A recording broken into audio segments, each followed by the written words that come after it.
They met President Hassan. Those were the headlines, and now the news in detail.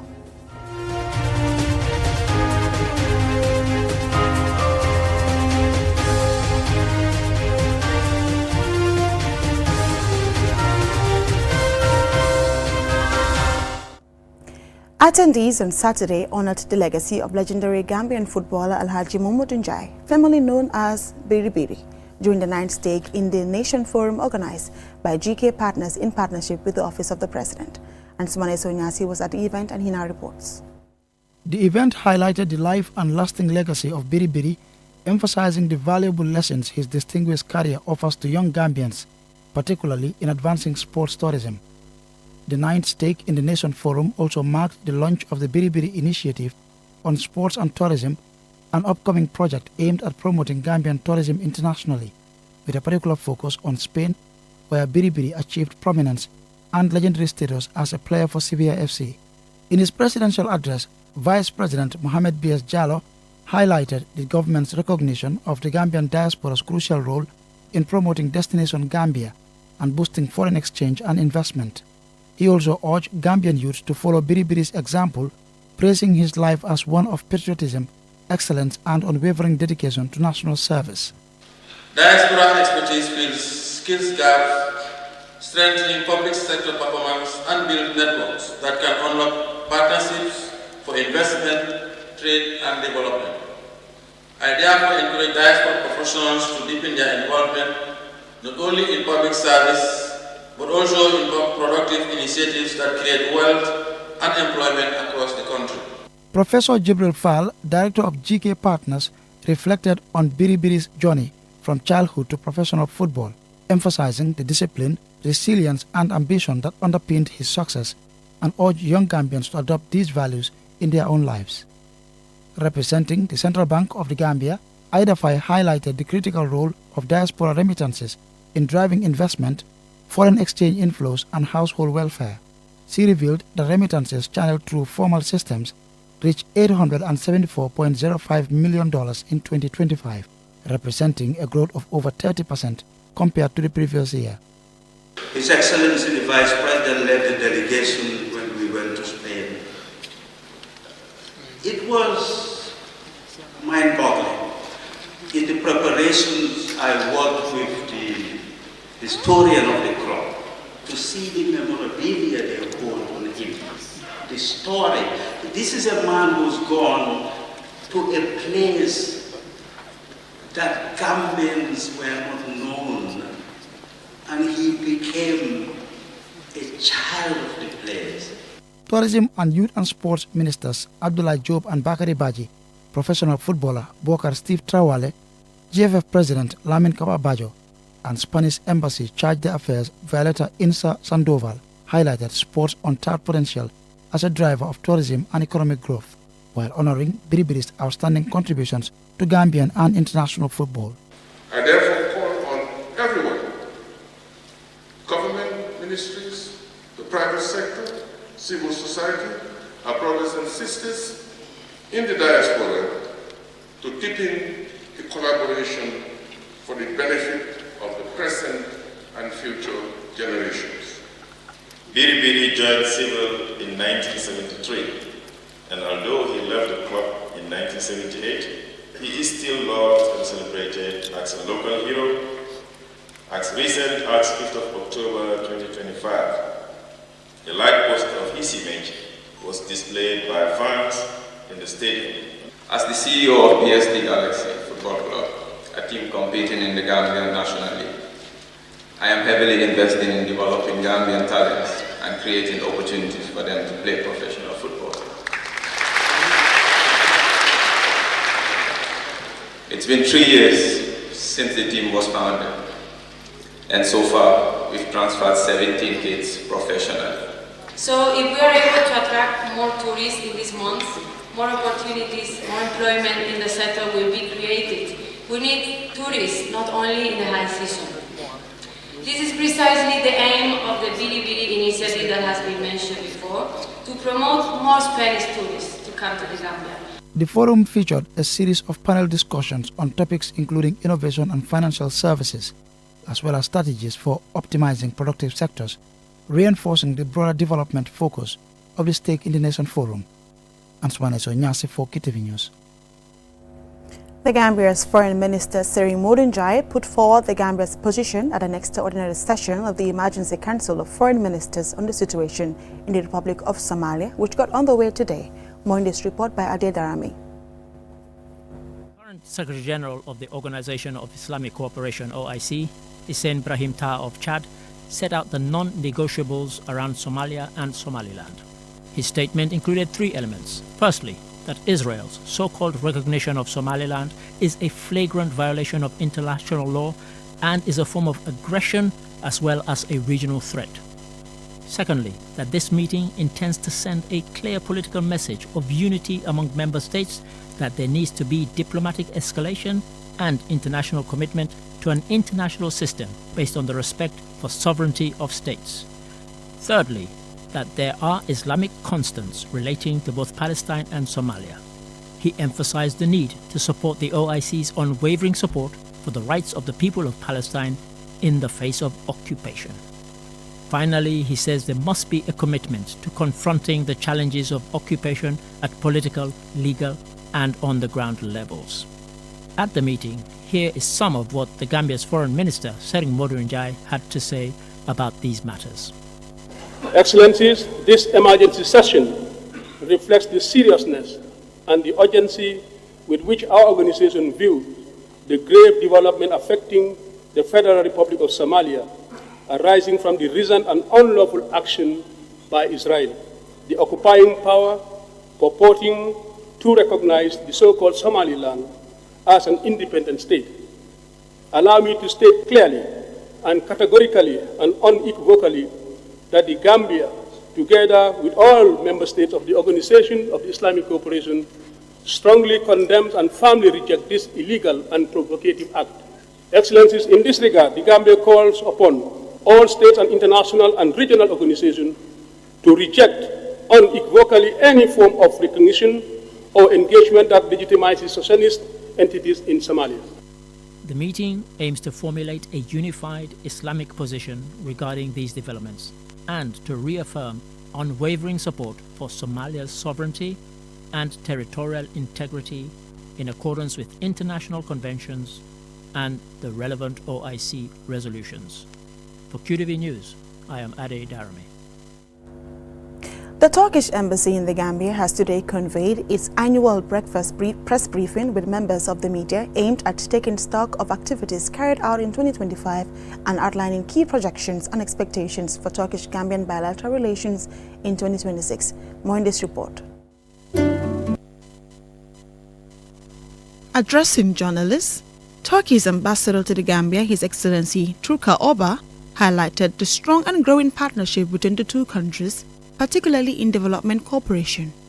He revealed that in 2025 alone, 13 projects were implemented by the Turkish Cooperation and Coordination Agency, TICA, spanning critical sectors such as education, climate and environmental protection, health, women and youth empowerment, as well as equipment support to the Gambia's judiciary. The 25 has been marked by tangible progress in our economic relations with the Gambia. Contacts aimed at increasing our trade volume were intensified, and direct links between our private sector were established. Turkish companies expanded their activities in priority sectors of the Gambian economy, particularly construction, operation, energy, ferry operations, hotel management, and renewable energy. Our objective is to further develop our trade relations in more balanced and sustainable manner. I underline sustainable side. According to the ambassador, these interventions reflect Turkey's commitment to support the Gambia's national development priorities and strengthening people-to-people relations. Education, which is also a very important aspect of our bilateral relations, is maybe the area that constitutes the strongest and the most enduring dimensions of our relations. Turkey attaches great importance to supporting the new generation who serve as a bridge between our nations. Every year, more than 30 people, students, go for, they are recipients of Turkey scholarship programs. Providing further details, the coordinator of the Turkey-Gambia office, Ali Karim, presented a synopsis of Turkey's investment footprint in the Gambia so far, noting that Turkey's interventions are designed to be sustainable and responsive to local needs. Health and humanitarian cooperation remained a key priority. Through the Mother and Child Health Protection Project at Edward Francis Small Teaching Hospital, TICA supported pediatric training and professional capacity development. In addition, a free surgical camp at Bansang Hospital in the Central River region provided essential medical services to patients in need. TICA also continued the emergency health training program delivered by Gambian trainers. This program ensures sustainability through a train-the-trainer approach. The ambassador reaffirmed Turkey's readiness to deepen cooperation with the Gambia in 2026, with a focus on trade, infrastructure development and capacity building, while maintaining transparency and mutual respect in all bilateral engagements. Reporting for QTV News, I am Jacqueline Collie. The meeting with the media took place yesterday on Friday instead of today. We apologize for that. Now, the Korea Partnership for Innovation in Agriculture, KOPIA, in collaboration with the National Seed Secretariat on Thursday, conducted its first farmer training for 2026, bringing together more than 50 seed growers to learn the principles and procedures of certified seed production. Usman Jatta traveled with the KOPIA team to Sapo in the Central River Region South, and this is his report. For many Gambian rice farmers, access to high-quality seed has long been one of the greatest challenges to productivity and growth. Now, the Korea Partnership for Innovation in Agriculture, KOPIA Gambia, is turning that challenge into an opportunity by equipping farmers with the knowledge and skills needed to produce certified seeds and improve yields. Samson Kim is the country director of KOPIA Gambia. Last year in 2025, we started producing the 540 tons of certified seed in 150 hectares of rice paddies. KOPIA selected seed growers and supported the plowing service fee, fertilizer, seed, and herbicides. The training covers essential topics such as land preparation, seed principles and classification, including proper planting techniques, water management, and weed control. The impact is both immediate and far-reaching: higher returns for seed producers, improved rice yields, increased adoption of improved varieties, and the expansion of certified seed production nationwide. Lion Bai is a director of Foundation Seed at the National Seed Secretariat, and Mustafa Sise represented the Department of Agriculture. So we thank KOPIA for conceptualizing this important activity in which they subsidize input, and not only input but enhance seed growers' capacity to be able to produce adequate and quality seed. You have challenges when it comes to capacity building, and this is something the Gambia government deemed it fitting through KOPIA and other projects to improve your capacity on rice production, because when you are given the inputs and the capacity is not there, still there will be constraint.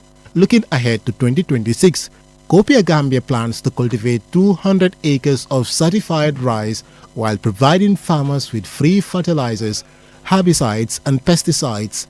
As part of the program, beneficiary farmers signed an agreement to contribute 10% of their produce before receiving the KOPIA fertilizer aid. According to KOPIA, this contribution will support farmers affected by post-harvest losses. Dr. Lamin Sane is the administrator of KOPIA Gambia. We don't only limit ourselves to capacity building, but we also support farmers with basic inputs for rice and also plowing services. Right now we are distributing fertilizers, that is urea, NPK, plus herbicide, pesticide, and as well as seed. These seeds are very, very quality. For farmers like Awajan from Boiram village in Sierra South, the training represents modern technical instruction. The training and support provided by NSS and KOPIA have greatly improved our farming practices. With access to quality seeds and inputs, we rely less on imports and strengthen our local economy. As 2026 begins, Copia is already preparing the land for dry season production. With the support and skills provided by Copia and the NSS, these farmers are not just growing rice, they are growing confidence, self-reliance, and the Gambia's future of rice self-sufficiency by 2030. Osman Jata, reporting for QTV News from Sapo Central River Region South. We will now go for a commercial break. When we return, we have international news stories. Do stay tuned. Good health starts with what is on your plates. That is why the Food and Agriculture Organization of the United Nations FAO and the Ministry of Health have partnered to create the food-based dietary guidelines to help us meet our nutritional needs, promote health and prevent disease. For strong muscles, healthy growth, and a strong immune system, animal source foods are essential. The FAO and the Ministry of Health recommend including 1 serving of animal source foods in your daily diet. A serving could be 1 large bonga fish, a chicken leg, or 6 matchbox-sized pieces of beef. Aim for 120 grams each day. Incorporate more foods from domestic animals like poultry, eggs, and milk for high-quality protein, while limiting processed meats and saturated fats. Eat animal source foods daily for a healthier, stronger you and a healthier Gambia. Eat well, live strong. Follow the food-based dietary guidelines.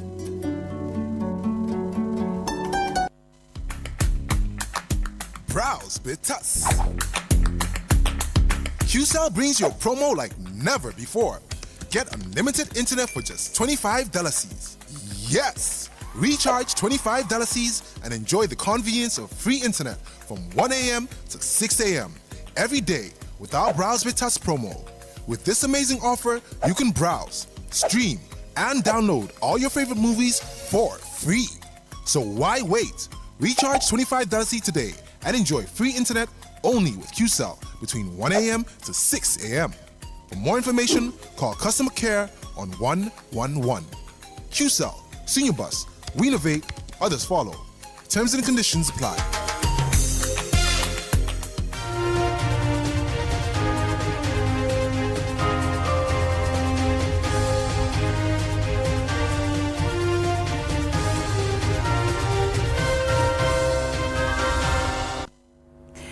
In international news, China's Foreign Minister Wang Yi has arrived in Tanzania on official visit. He met his Tanzanian counterpart and on Saturday met Tanzania's President, Dr. Samia Suluhu Hassan.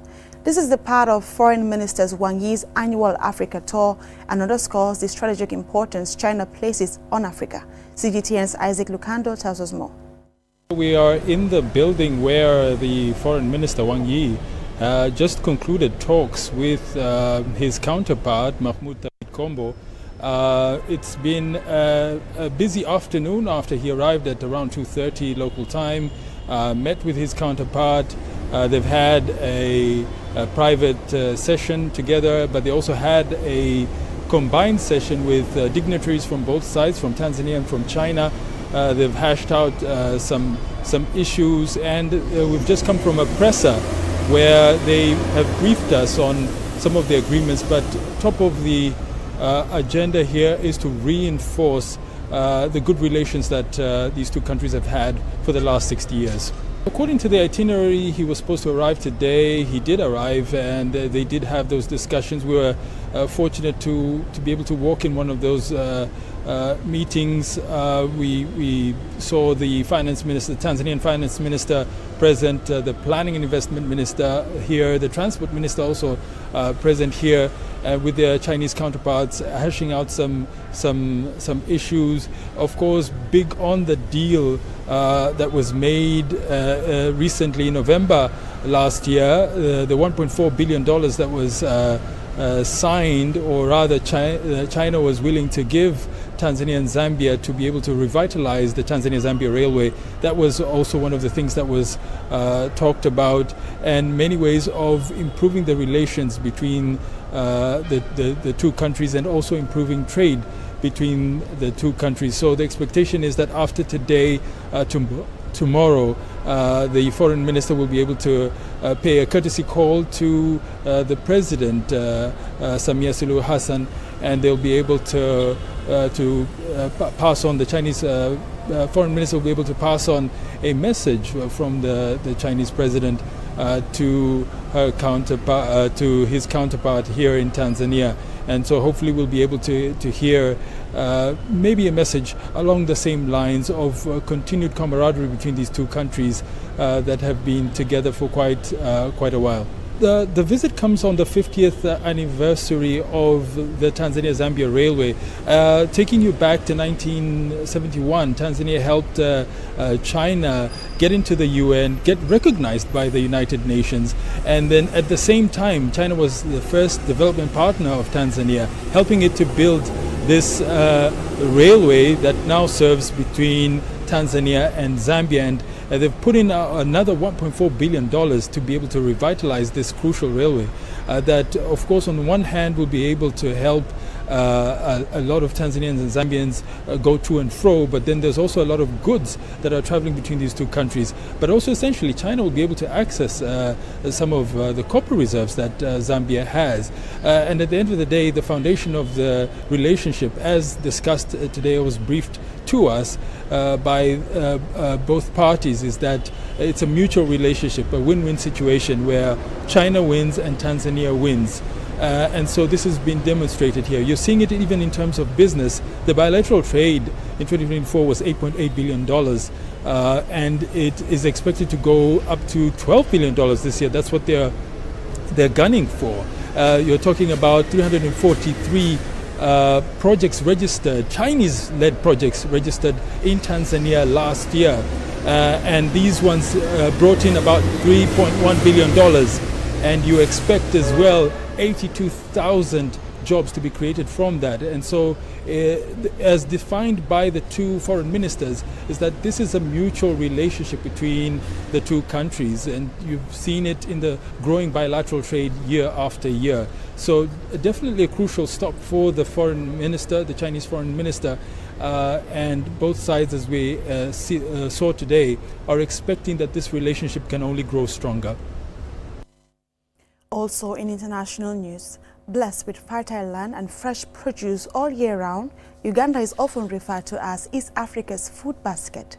But behind the colorful markets and full stalls, a quieter crisis is growing. Millions of people here and across similar food-producing countries are eating food that may not be safe. CGTN's Michael Baleke reports. These markets feed the nation. Fresh fruits, vegetables and grains are sold every day to families across Uganda, often straight from farm to stall. They are very popular. To meet demand for produce that looks and feels good and cope with rising costs, farmers rely heavily on pesticides and chemicals, sometimes using them often or in unsafe ways. And a lack of regulation means the farmers often get away with it. When customers come to the market, they usually choose food that looks big and healthy. Most of it has been sprayed with chemicals. The organic ones, like these sweet potatoes, are smaller and people don't want them. As traders, we go with what makes money. Poor storage and handling add to the risk, especially in grains where aflatoxins can quietly build up. These are toxic compounds caused by mold that can contaminate crops. Many farmers don't understand the dangers. They believe what they are doing is actually producing safer foods. What we are worried about is, first of all, the excessive application in the gardens, and then applying the chemical after the fruits have been harvested, especially tomatoes. And I'm sure all of you who have purchased tomatoes from markets have seen that whitish chemical on the tomatoes. So farmers apply it thinking that it is going to protect the fruits, not to decay. For many households, price, not safety, is the deciding factor. Medical experts say long-term exposure to contaminated food can have serious consequences. It's important for people to know that no one is born with cancer, but somebody may be born with a cell that has a potential to turn into a cancer cell. Now, many of these agrochemicals have the capacity to induce the process of this cell turning into a cancer cell. Uganda records about 35,000 new cancer cases every year, with cervical, breast, and prostate cancers among the most common. While no single cause is blamed, doctors say food safety cannot be ignored. Uganda produces enough food to feed its population, but weak regulation, limited testing and enforcement gaps mean safety often comes last, turning food into a public health risk, especially for children and vulnerable communities. Experts say pressure to harvest quickly, combined with limited farmer training, is driving unsafe practices at the farm level. These foods that are prone to aflatoxins are highly consumed. And if they are highly consumed and are highly demanded within the country but also outside the country, that means money. That means money. That means the market. That means revenue. That means income. That means economic but also social development. So we need to harness these opportunities. Health experts say stronger enforcement and public awareness are urgently needed, because in a country rich in food, hunger may not be a major problem, but food safety certainly is. Mike Kobaleke, CGTN, Kampala. That's all for this news bulletin. Join us again tomorrow at 8 p.m. for the Weekend Review with Dietary and Mahmoud Mboj. Thanks for watching.